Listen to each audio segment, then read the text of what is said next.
Topic का नाम क्या है आज का? अपने क्या पढ़ने जा रहे हैं? स्केलेटन सिस्टम, है ना? Skeleton system. तो स्केलेटन सिस्टम का काम क्या होता है? हिंदी में क्या बोलते हैं? कंकाल तंत्र। क्या काम होता है आप अपने हिसाब से बताइएगा एक बार। बॉडी का फ्रेम बनाना काम होता है स्केलेटन सिस्टम का। अगर बॉडी का फ्रेम से हमें क्या फायदा मिलेगा? कौन सा?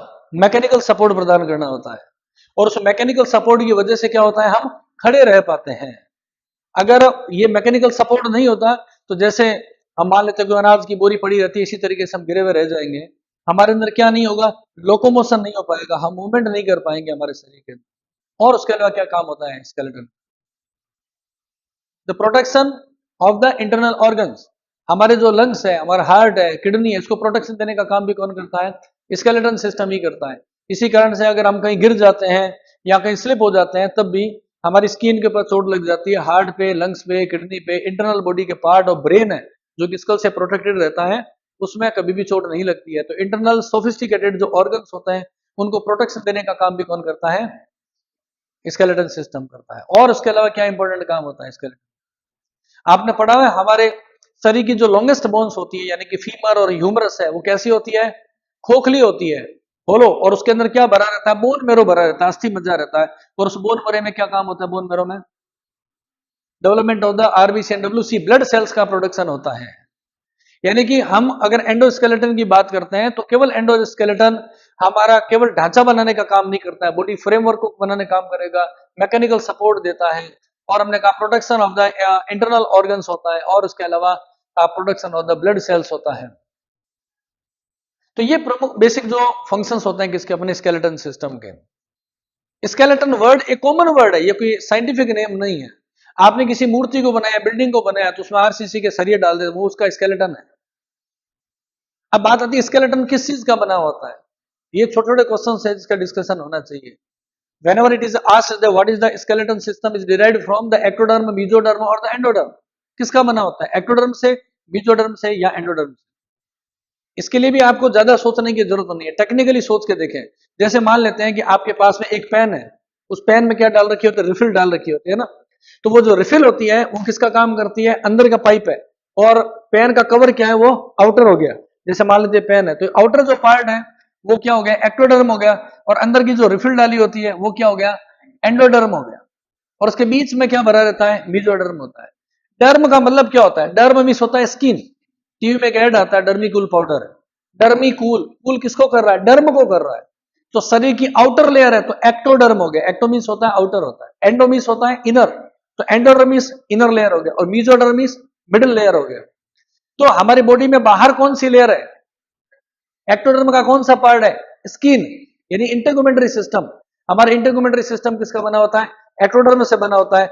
एलिमेंट्री कैनाल, माउथ से लेके एनस तक का जो पाइपलाइन बना हुआ वो किसका बना हुआ है? एंडोडर्म का। और स्केलेटन सिस्टम का है इन दोनों के बीच में, इसलिए किसका बना होता है?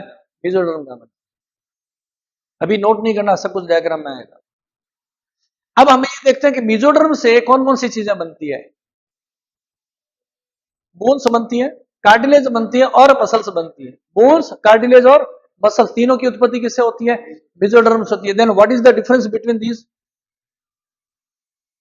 बोन्स हार्ड क्यों होती है? कैल्शियम और कैल्शियम फास्फोरस का, मिनरल्स का डिपोजिशन होता है, जिससे क्या होता है? हार्डनेस आ जाती है। कंपैरिजन करें अगर मसल्स के अंदर है, मिनरल्स का डिपोजिशन नहीं है, जैसे मसल्स में क्या नेचर होती है? कॉन्ट्रैक्शन और रिलैक्सेशन की नेचर होती है, तो वो सॉफ्ट होती है, कॉन्ट्रैक्टाइल होती है। बोन से हार्ड है, कॉन्ट्रैक्टाइल नहीं है। और इन दोनों के इन बिटवीन क्या है? कार्टिलेज होती है, जिसमें मिनरल्स का डिपोजिशन है उतना नहीं है जितना बोन्स में, यानी मसल से ज्यादा है और बोन से कम होता है, इसलिए वो इंटरमीडिएट नेचर शो करती है। हमारे यहां पर होती है, कार्टिलेज होती है, नाक में होती है, और कुछ फिश होती है, उसका एंडोस्केलेटन किसका बना होता है? कार्टिलेज का बना होता है। आपने पढ़ा हुआ स्कोलेडन वगैरह, और अभी आपके सिलेबस के अंदर भी है। तो पहली बात आती है, पहले आपको पता होना चाहिए कि जो आप पढ़ने जा रहे हो स्केलेटन सिस्टम, उसका काम क्या, उसकी ओरिजिन किससे होता है। फिर नया वर्ड आता है osteology. What is the mean of this osteology? Osteo and the logos. Osteo means होता है बोन्स और लोगोस मीन्स होता है स्टडी करना। तो ऑस्टियोलॉजी मीन्स हो गया स्टडी ऑफ द बोन्स हो गया। अब हमारे सिलेबस में क्या क्या है? कौन कौन सी बोन्स है और किसकी हमें स्टडी करना है। हमारे सिलेबस में फिशिज, एम्फीबियन, रेप्टाइल, एविज और मैमल्स है। फिशिज, एम्फीबियन, रेप्टाइल और मैमल्स है। और उसमें भी मैमल्स में कौन सा है, रैबिट हमारे सिलेबस के अंदर है। बर्ड्स में एविज में कौन सा है हमारे, फॉल, मुर्गा जिसको बोलते हैं, उसकी हड्डियां हैं। एम्फीबियन में फ्रॉग के बारे में हम पढ़ेंगे, और किसके बारे में पढ़ेंगे, फिशिज में हम स्केलेटन के बारे में पढ़ेंगे, जो कि हमारे सिलेबस के अंदर है। तो बेसिकली हमें पहले क्या फोकस करना है स्केलेटन के समझते समय, जितने भी एनिमल्स होता है उनका बेसिक फ्रेमवर्क सेम होता है। बेसिक फ्रेमवर्क का मतलब, हमारी बॉडी में स्केलेटन की बात करें तो अपर पार्ट क्या बना होता है, हेड का बना होता है। तो हेड में जो स्केलेटन होता है उसको क्या बोलते हैं, स्कल बोलते हैं। हमारी बॉडी को हम 3 पार्ट में डिवाइड करते हैं। ऊपर का पार्ट क्या हो गया, सिफेलिक कैविटी, सिफेलिक रीजन बोलते हैं, शीर्ष गुहा। और शोल्डर से लेके वेस्ट तक के पार्ट को क्या बोलते हैं, वक्ष यानी थोरेक्स बोलते हैं। और कमर से लेकर के और नीचे तक का पार्ट क्या होता है, एब्डोमेन होता है, उधर पार्ट होता है। तो हम ये क्या, हमारा जो सिफेलिक रीजन है वो किससे प्रोटेक्टेड रहता है, स्कल से, जिसको हम खोपड़ी बोलते हैं, ठीक है ना। तो आप देखें जितने भी हम वर्टिब्रेट्स की बात कर रहे हैं, फिशिज, एम्फीबियन, रेप्टाइल, एविज और मैमल, सभी में स्कल कहां होगा, आगे ही होगा ना। और हमारा स्कल किसके साथ में जुड़ा हुआ है, पीछे की तरफ क्या होता है, वर्टिबल कॉलम, जिसको हम क्या बोलते हैं, रीढ़ की हड्डी, या बोलते हैं बैकबोन कहते हैं। यानी कि बैकबोन है एक रोड लाइक स्ट्रक्चर है, ऐसे हो गया बैकबोन, हो गया वर्टिबल कॉलम, उसके ऊपर क्या लगा रहता है, स्कल, जो कि ऊपर की तरफ घूमता है, ठीक है ना। तो बेसिक मशीनरी का मतलब, अगर हमारी बैकबोन है और कहां पर है, डोर्सल साइड में, तो सभी के अंदर यानी फिशिज, एम्फीबियन, रेप्टाइल, एविज और मैमल्स में भी बैकबोन कहां होगी, बैक साइड में होगी। स्कल कहां होगा, एंटीरियर पार्ट में भी होगा। स्केलेटन सिस्टम को आपको थ्योरेटिकली न रट करके समझने की जरूरत है, तो हमें पहले उसका बेसिक फ्रेमवर्क समझ में आना चाहिए। फिर हमारे बात करें हाथ के अंदर, 2 हाथ होते हैं और 2 पैर होते हैं। हाथ के स्केलेटन को हम क्या बोलते हैं, एपेंडिक्यूलर स्केलेटन बोलते हैं, एपेंडिक्यूलर। पैर में भी क्या होगा, एपेंडिक्यूलर स्केलेटन होगा। हिंदी में कहते हैं उपांग या कंकाल, उप अंग है ना, बॉडी से साइड में ये दोनों अंग निकले रहते हैं, उप अंग, उपांग या कंकाल, एपेंडिक्यूलर स्केलेटन बोलते हैं। तो जब कभी पूछे एपेंडिकुलर स्केलेटन में हम किसकी स्टडी करते हैं, study of the forelimb and study of the hindlimb. अग्रपाद में जो कंकाल होता है और पश्चपाद यानी कि हैंडलिम्ब के अंदर जो कंकाल होता है उसको हम क्या बोलते हैं, एपेंडिकुलर स्केलेटन के अंदर पढ़ेंगे। अब हम बात कर रहे हैं बॉडी का कौन सा part, central part. Central part means जो कि एक्सिस बनाता है। एक्सिस किससे बना हुआ होता है, स्कल से और वर्टिबल कॉलम से। तो उसको हम क्या बोलते हैं, एक्सियल स्केलेटन बोलते हैं, एक्सियल स्केलेटन बोलते हैं, अक्षीय कंकाल बोलते हैं। तो क्लासिफिकेशन को समझना है हमें पहले कि बोन्स का जो क्लासिफिकेशन है वो किस तरीके से होता है, बेसिक फ्रेमवर्क के बारे में, फिर हम स्टेप बाय स्टेप है वो पढ़ते जाएंगे। जैसे अभी हमने कहा स्केलेटन को आप एक फ्लो चार्ट के रूप में हमें बना लेना चाहिए इसको पढ़ने के लिए। सबसे पहला कौन सा बताया मैंने आपको अभी, एक्सियल स्केलेटन। स्केलेटन को हम स्टडी के लिए हम कैसे कर रहे हैं, अलग अलग रूप से हम क्लासिफाइड कर सकते हैं। इसको क्या बोलेंगे, एक्सियल स्केलेटन, यानी कि अक्षीय कंकाल जो बॉडी का अक्ष बनाता है। उसके बाद में मैं यहां पर लिख रहा हूं एक नाम, एपेंडिक्यूलर स्केलेटन। एपेंडिक्यूलर, एपेंडिक्यूलर को हिंदी में क्या बोलते हैं, उपांगीय, है ना, ये हो गया स्केलेटन। साथ में ही मैंने क्या बताया कि जो एक्सियल स्केलेटन है इसके भी कितने पार्ट होंगे, 2 पार्ट होंगे। कौन कौन से पार्ट होंगे, पहला पार्ट हो गया स्कल हो गया, और दूसरा पार्ट कौन सा होगा, वर्टिब्रल कॉलम। आपको टेक्निकली सारी चीजें समझ में आ जाएगी, ठीक है ना, बस आपको स्टेप बाय स्टेप सीखना है। अब ये जो चार्ट बना रहा हूं वो fishes, amphibian, reptile, aves, mammal सभी के लिए कॉमन है, ऐसा नहीं अलग अलग होगा। भाई गाड़ी आप चलाते हो, कार चला रहे हैं ना, कोई भी गाड़ी हो किसी भी कंपनी को, बेसिक फ्रेमवर्क क्या होता है, एक तरफ स्टीयरिंग होगा, 2 पहिए हो गए, इंजन होगा। तो हमारी बॉडी में भी क्या है, स्केलेटन ही तो बना हुआ है ना। तो कहां पर हेड होगा, सब में एंटीरियर पार्ट में होगा, बैकबोन में क्या होगा, वर्टिबल कॉलम होगा, हाथ और पैर में क्या होंगे, एपेंडिकुलर स्केलेटन होंगे। तो वो कॉमन होता है, इसलिए चार्ट भी है, कॉमन है, पर्टिकुलर किसी एनिमल का नहीं। फिर हमने कहा स्कल, स्कल में भी 2 पार्ट कर सकते हैं हम इसको स्टडी के लिए। कौन कौन से 2 पार्ट कर सकते हैं, पहला मैं नाम लिख देता हूं इसमें क्रेनियम। क्रेनियम हिंदी में बोलते हैं हमने कपाल, और उसके बाद में क्या हो गया, फेस। क्रेनियम यानी कि हमारा टोपी पहनने वाला स्थान, यानी यहां से शुरू कर लें और यहां से लेके बैक साइड का ये सारा पार्ट क्या है, क्रेनियम है। अब आपको ये बताने की जरूरत नहीं, क्रेनियम में कौन सा ऑर्गन प्रोटेक्टेड रहता है, ब्रेन रहता है प्रोटेक्टेड रहता है, और रेस्ट ऑफ द क्या होता है, बोन्स है, ये कौन सी है, फेसियल बोन्स बोलते हैं, फेस बनाती है इसलिए हम उसको फेसियल बोन्स कहते हैं, ठीक है ना। तो ये नाम खुद ही बता रहे हैं, क्रेनियम कपालीय, और ये हो गया फेस हो गया, फेसियल हो गया। नेम भी सेम आएंगे, अभी बाकी डिटेल पढ़ेंगे अपने स्कल में, पूरे स्कल को डिटेल में पढ़ेंगे। तो जैसे मैंने कहा कि एक जनरल में बात करूं कॉमन बोन्स के बारे में स्कल की, यहां पर आगे क्या होती है, फ्रंट है ना, इसलिए तो बोलते हैं फ्रंटल बोलते हैं, क्या बोलते हैं, फ्रंटल बोलते हैं। पीछे की तरफ क्या है, पैराइटल है, और इसके बैक साइड में क्या है, यह हो गया फ्रंटल हो गया, पैराइटल हो गया, पीछे क्या है, ऑक्सीपिटल, और साइड में जहां लगा रहा वहां कौन सी है, टेम्पोरल बोन्स होती है। अब यहां पे हम देखें, हमारे अंदर फ्रंटल हो गया आगे, ठीक है ना, पैराइटल यहां आ गया, और ऑक्सीपिटल कहां है, पीछे। अगर मैं यहां से शरीर को पीछे कर लेता हूं तो फ्रंटल और ऑक्सीपिटल क्या एक दूसरे के पैरेलल हो रही है ना, पैरेलल हो रही है। अगर ये मान लेते हैं वेरेनस होता या मगरमच्छ होता तो कैसे होता, ये सीधा हो जाता, क्योंकि अगर आप वेरेनस में देखेंगे तो क्या होगा, या क्रोकोडाइल की बात करूं मैं अगर, तो क्रोकोडाइल का कैसे होता है, अपर पार्ट ऐसे रहता है, और नीचे लोअर जा हो गया, तो उसमें फ्रंटल यहां होगी, पैराइटल होगी और ऑक्सीपिटल होगी, यानी कि सीक्वेंस में चेंजेस नहीं है, लेकिन उस एनिमल की एडेप्टेशन के अकॉर्डिंग उनकी पोजीशन है वो डिफरेंट है ना, पोजीशन सीक्वेंस वही वही है, हर एक में क्या आएगा, फ्रंटल आएगा, फिर आएगा पैराइटल, फिर आगे ऑक्सीपिटल, साइड में टेम्पोरली होगी। इसका मतलब ये नहीं है कि हमने कह दिया इसमें फ्रंटल यहां तो किसी और एनिमल में अलग हो गया। हमारे यहां पर जो बोन्स होती है उसको हम सामान्य भाषा में क्या बोलते हैं, चिक बोन्स बोलते हैं, साइंटिफिकली नेम क्या होता है, जाइगोमेटिक होता है। तो सभी एनिमल्स में यहां क्या होगा, जाइगोमेटिक ही होगी। ऊपर की जो अपर जो है उसमें कौन सी होती है, मैक्सिला होती है, नीचे की तरफ डेंटरी होती है। तो कन्फर्म है जितने भी एनिमल्स होंगे उन्हें सभी में क्या होगा, ये होगा, बेसिक फ्रेम क्या होगा, सेम होगा। तुम्हारे सिलेबस में क्या कंपैरेटिव एनाटॉमी है, तो हम कंपैरिजन करेंगे, तो कंपैरिजन के साथ में स्टेप बाय स्टेप हमें समझते हुए चलना है। चलिए, तो यहां पर ये बात होगी इसकी फेस की। अब मैं बात करूं किसकी, वर्टिब्रल कॉलम की। ये आ गया वर्टिब्रल कॉलम। वर्टिब्रल कॉलम में टाइप्स की बात करें कि वर्टिब्री के कितने टाइप्स होते हैं, तो पहला नाम मैं लिख रहा हूं यहां पे, कौन सा, सर्वाइकल।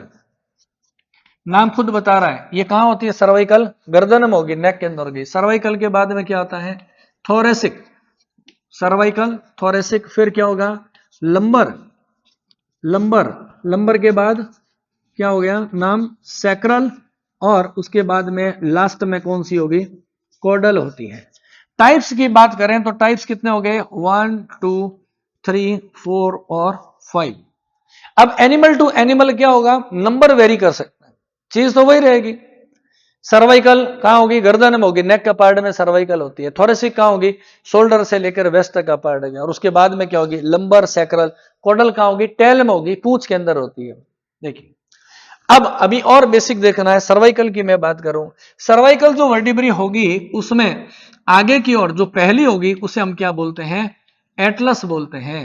उसके बाद में जो होती है उसे हम क्या बोलेंगे, एक्सिस बोलते हैं, और तीसरे नंबर पर होगी उसे हम क्या बोलेंगे, typical cervical, typical cervical. Atlas, axis, typical cervical, तीन टाइप की है। एटलस किसको बोल रहे हैं हम, जो फर्स्ट नंबर पे है, सेकंड नंबर पे क्या हो गई, एक्सिस हो गई, और 3 एंड सो ऑन आगे जो भी होगी सर्वाइकल में जो बची हुई है वो कौन सी होगी, टिपिकल सर्वाइकल होती है।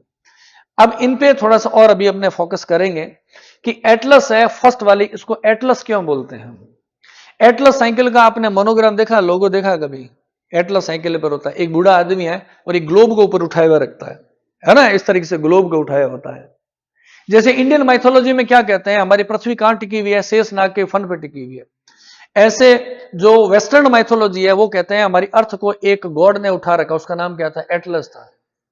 तो हमारे यहाँ पे ग्लोब कौन सा है, वो हमारा है खोपड़ी, ये स्कल है, और इस स्कल को उठाने वाली वर्टिब्री कौन सी है, ये पहले वाली है, इसलिए इसका नाम क्या रखा गया, एटलस वर्टिब्री रखा हुआ है।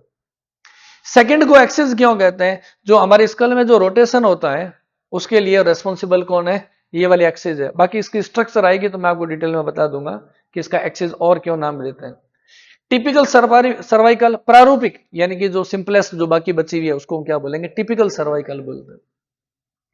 चीजों को कॉन्सेप्ट से समझने की आवश्यकता है। जैसे मैंने ये कहा मैमल्स की मैं बात कर रहा हूं, मैमल्स में different different length of the neck की बात करें, कैमल देखा है, ऊंट आपने, जिराफ आपने देखा हुआ है, माइस देखा हुआ है, चूहा छोटा सा होता है, और हमारी गर्दन देखी हुई है। अभी मैं आपको यह पूछूं कि सर्वाइकल वर्टिब्री किसमें ज्यादा होती है और किसमें कम होती है, तो आप क्या जवाब देंगे? हाँ, जिराफ में। मैंने पूछा इसीलिए था क्योंकि मुझे पता था आप ये जवाब देंगे।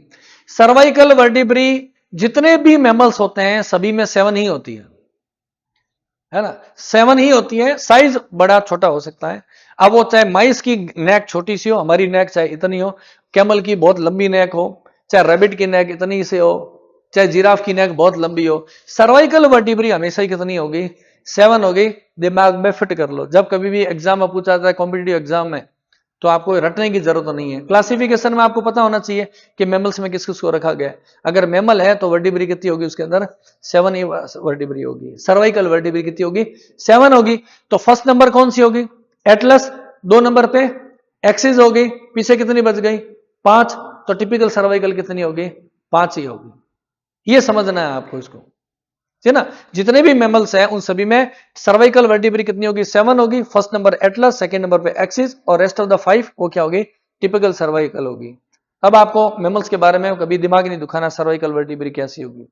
इवन इनकी जब मैं स्ट्रक्चर की बात करूंगा तभी आपको रटना नहीं है, उसी कॉन्सेप्ट को समझेंगे ना तो चीजें आपको समझ में आती रहेगी।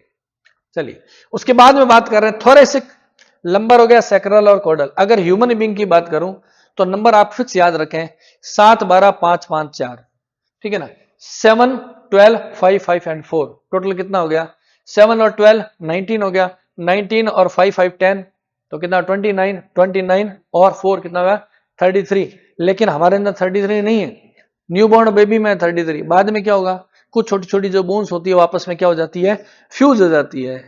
जैसे ये कॉर्डल जो 4 है ह्यूमन बीइंग में, 4 की 4 मिक्स फ्यूज हो जाती है और एक बना लेती है, जिसको बोलते हैं कॉकिक्स।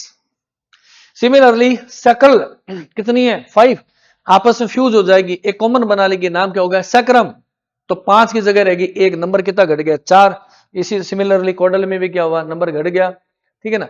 तो 4 की जगह क्या बन गया? एक ही बन गई, तो 3। तो ऐसे नंबर घट गए अपने। तो ये तो मैं बता रहा हूं न्यू बॉर्न बेबी के अंदर कितनी होती है। ह्यूमन बीइंग की बात करें तो 7, 12, 5, 5, 4, 7, 12, 5, 5 और 4 होता है। कॉन्सेप्ट के साथ में समझना है। अभी एपेंडिकुलर स्केलेटन की बात करें, एपेंडिकुलर स्केलेटन में हम किस किस को लेते हैं? मैंने आपको ऑलरेडी बताया था किस किस को लेंगे हम। सबसे पहला हो गया, हम लिखते हैं फोर लिम्ब। फोर लिम्ब यानी अग्रपाद, और पीछे क्या हो गया? हाइंड हाइंड लिम्ब हो गया, पश्चपाद हो गया। ये हमारे हैंड हो गया, ये हमारी क्या होगी? लेग हो गई। हैंड और लेग। फुट, फुट अलग होता है, लेग अलग होता है। लेग पूरी टांग को कहते हैं, लेग बोलते हैं। फुट तो वो पार्ट है जो आपको जूतों के अंदर जा रहा है। फोर लिम्ब की बात करें हम, आधे हाथ की बात कर रहे हैं। हाथ के अंदर क्या होगा? एक तो होगा शोल्डर और हैंड। पार्ट कितने में इसके? इसके पार्ट हो गए 2। अगर हम फोर लिम्ब की बात करें तो पढ़ने के लिए तो हम क्या लिखेंगे? सबसे पहला पार्ट तो क्या हो गया हमारे बॉडी का? क्या होता है? शोल्डर होता है। और उसके बाद में हमारा क्या होता है? पूरा हैंड होता है। शोल्डर बोन का नाम नहीं है, शोल्डर में जो बोन होती है उसे हम क्या बोलते हैं? उसे बोलते हैं पेक्टोरल गर्डल। पेक्टोरल गर्डल बोलते हैं, ठीक है। और सिमिलरली मैं अगर इसकी बात करता हूं हाइंड लिम्ब की, तो हाइंड लिम्ब में भी क्या हो गए? 2 पार्ट हो गए। कौन कौन सा हो गया? पहला हो गया हिप बोन। कौन सी है? Hip bone. और उसके बाद में क्या हो गया? लेग हो गया। हिप बोन हिंदी में बोलते हैं कुल्हे की अस्थि। और इसमें बात करें हिप बोन का साइंटिफिकली नेम क्या है? इसे हम बोलेंगे पेल्विक और गर्डल बोलते हैं। ये हो गया पेल्विक गर्डल हो गया। शोल्डर में पेक्टोरल गर्डल, पैर में जहां जॉइंट है वहां क्या है? पेल्विक गर्डल होता है। अब जो फिश होती है उसमें आपने देखा हुआ है आगे के जो फिन होते हैं उनको क्या बोलते हैं? पेक्टोरल फिन बोलते हैं, क्योंकि वो पेक्टोरल गर्डल से कनेक्टेड होते हैं। पीछे के जो विंग्स होते हैं, फिन्स होते हैं, उसे पेल्विक फिन बोलते हैं, क्योंकि वो पेल्विक गर्डल से जुड़े रहते हैं। चलिए, तो यहां पर बात आई। फिर हम बात कर रहे हैं किसकी? हैंड की। तो हैंड में कौन कौन सी बोन्स होती है? ये जो जो नाम बोल रहे हैं वो सभी में क्या होंगे? कॉमन होंगे, इसलिए अपने कॉमन चार्ट बन रहा है। यहां पर सबसे पहले कौन सी होगी? ह्यूमरस। ह्यूमरस होगी। उसके बाद में क्या आ गए? ह्यूमरस के बाद में आ गई है रेडियो अल्ना। उसके बाद क्या नाम होगा? कार्पल्स। ये होगी कार्पल्स। कार्पल्स के बाद में कौन सी आती है? मेटा कार्पल्स, ये होगी मेटाकार्पल्स। देन हमारे फिंगर्स में क्या होगी, अंगुलास्थियां बोलते हैं, यानी कि फेलेंजेजेस बोलते हैं। जितने भी एनिमल्स है, pisces, amphibian, reptile, aves mammals है, शॉर्ट मॉडिफिकेशन हो सकता है। भाई हमने कहा फिन्स जो पाइसेज होती है उनमें पैर नहीं होते हैं, तो पेक्टोरल गर्डल तो होगा, ये नहीं होगी बोन्स में। फ्रॉग के अंदर आ जाए एम्फीबियन में, तो ये सारी की सारी बोन्स होगी। बर्ड्स में बात करें तो भी ये बोन्स होगी, विंग्स है लेकिन ये बोन्स भी होगी। स्लाइटली मॉडिफिकेशन है। पोजीशन सबकी सेम होगी, जैसे ह्यूमरस हमारी कहां जुड़ी रहती है, शोल्डर से लेके एल्बो तक का पार्ट ह्यूमरस है, तो सभी में यही होगी पोजीशन। एल्बो से लेके रिस्ट तक क्या होती है, दो बोन है, रेडियोल्ना, तो सभी में रेडियोल्ना होगी। रिस्ट के अंदर कौन सी होगी, कार्पल्स है। यहाँ पे पाम में कौन सी है, मेटाकार्पस, अंगुलियम होगी, फेलेंजेस, सभी में पोजीशन सेम है। अभी एक डायग्राम बनाएंगे, उसमें इनकी पोजीशन को भी देखेंगे हम। फिर बात करें पेक्टोरल गर्डल की, अभी थोड़ा और डिटेलिंग में जाना है। पेक्टोरल गर्डल में हम बात करें तो बेसिकली क्या होती है, दो बोन्स होती है। पहला पार्ट होता है स्केपुला, स्केपुला, और दूसरी होती है क्लेविकल, क्लेविकल बोलते हैं। क्लेविकल का सामान्य नाम क्या होता है, कॉलर बोन कहते हैं। अगर हम ह्यूमन बीइंग की बात करें तो कॉलर बोन कहेंगे। हमारे सर्ड की कॉलर के नीचे होती है, इसलिए कॉलर बोन कहते हैं। पोजीशन के हिसाब से नाम रखा गया है। वास्तव में नाम क्या है इसका, वास्तव नाम है क्लेविकल नाम होता है ये। तो इनकी बात कर रहे हैं अपने। सिमिलरली यहां पर पेल्विक गर्डल की बात करें, पेल्विक गर्डल है, उसमें तीन टाइप की बोन्स होती है। कौन कौन सी, इलियम, स्टियम और प्यूबिस है। तो यहां पर भी चार्ट में आपको ध्यान रखना चाहिए, ये कौन कौन सी है, इलियम, उसके बाद में नाम आ जाएगा स्टियम, और क्या नाम है, प्यूबिस। इलियम, स्टियम, प्यूबिस है, थ्री टाइप्स है, थ्री नंबर्स नहीं कहा। दो पेल्विक गर्डल जो बना हुआ है उसका हाफ जो पार्ट होता है उसको बोलते हैं ओस इनोमिनेटम, ओस इनोमिनेटम। हाफ पार्ट में वन इलियम, स्टियम एंड प्यूबिस, दूसरे हाफ में भी इलियम, स्टियम और प्यूबिस होगी। तो दोनों मिला के कितने हो गए, 6 नंबर हो गए ना, 2 एंड 2 एंड 2। लेग की बात करते हैं। लेग में आपने पहली क्लासों में बहुत पढ़ा हुआ है, फिर भी हम यहाँ पर लिख देते हैं। यहाँ पर कौन कौन सी होती है, फीमर, फीमर के बाद में क्या नाम आएगा, हमें पढ़ना चाहिए टीबियो फिबुला, टीबियो फिबुला। नी के अंदर क्या होती है, पटेला। देन नाम वैसा ही है, ये कौन सी है, टार्सल्स। उसके बाद हम नाम लिख देते हैं यहाँ पे मेटाटार्सल्स, और फिर क्या आ जाएगी, फेलेंजेजेज, फेलेंजेजेज यानी कि अंगुलास्थियां बोलते हैं। तो ये सारी आती है। अब यहां पे थोड़ा सा एक वेरिएशन है, अलग अलग बुक्स में अलग अलग वेरिएशन मिलेंगे। जैसे मैंने अभी दो नाम नहीं लिखे हैं, दो नाम कौन कौन से रह गए स्केलेटन में, इस चार्ट में। मैंने रिब्स की बात नहीं कही है, और किसकी नहीं कही है, स्टर्नम की, जो आगे की तरफ है स्टर्नम है। कुछ साइंटिस्ट क्या करते हैं, जब क्लासिफाइड करते हैं इन बोन्स को, तो इसी में पार्ट बना देते हैं, एक्सियल स्केलेटन के पार्ट में स्कल और वर्टिबल कॉलम, साथ में स्टर्नम और रिब्स को भी, और कुछ क्या करते हैं उसको अलग दिखा देते हैं। तो मैं यहाँ पे, वो तो अपने स्टडी के लिए केवल अलग अलग रूप से क्लासिफाइड करते हैं, यहां पर मैं लिख देता हूं कौन सा, रिब्स, और उसके बाद में क्या होगा, स्टर्नम। स्टर्नम, स्टर्नम आगे की तरफ होती है, यहां से लेके यहां तक। हिंदी में कहते हैं उरोस्थी, उरोस्थी, अस्थि। उरो वर्ड बना उरोज से, उरोज किसको कहते हैं, फीमेल में ब्रेस्ट को बोलते हैं। तो दोनों ब्रेस्ट के बीच में, दोनों उरोज के बीच में हड्डी है, अस्थि नाम होगा, उरोस्थी नाम रखा गया है, और स्टर्नम हो गया, ठीक है ना। और साइड में क्या हो गई, रिब्स हो गई है। तो ये एक बेसिक फ्रेमवर्क है यहाँ पर स्केलेटन का। तो सबसे पहले तो हमें ये बेसिक फ्रेमवर्क समझ में आना चाहिए कि एक्सियल स्केलेटन क्या है, रिब्स क्या है, स्टर्नम क्या, पेंडिकुलर है, ये समझ लेंगे। फिर हम पढ़ेंगे वेरिएशन कैसे होंगे, एनिमल टू एनिमल वेरिएशन कैसे होंगे, ठीक है। तो अभी अपने इसको साफ करने के बाद में पहला क्या शुरू करेंगे हम, वर्टिब्रल कॉलम के बारे में, क्योंकि वर्टिब्रल कॉलम में सबसे ज्यादा तकलीफ आती है समझने के अंदर है। तो पहले उसकी बात करेंगे, ठीक है।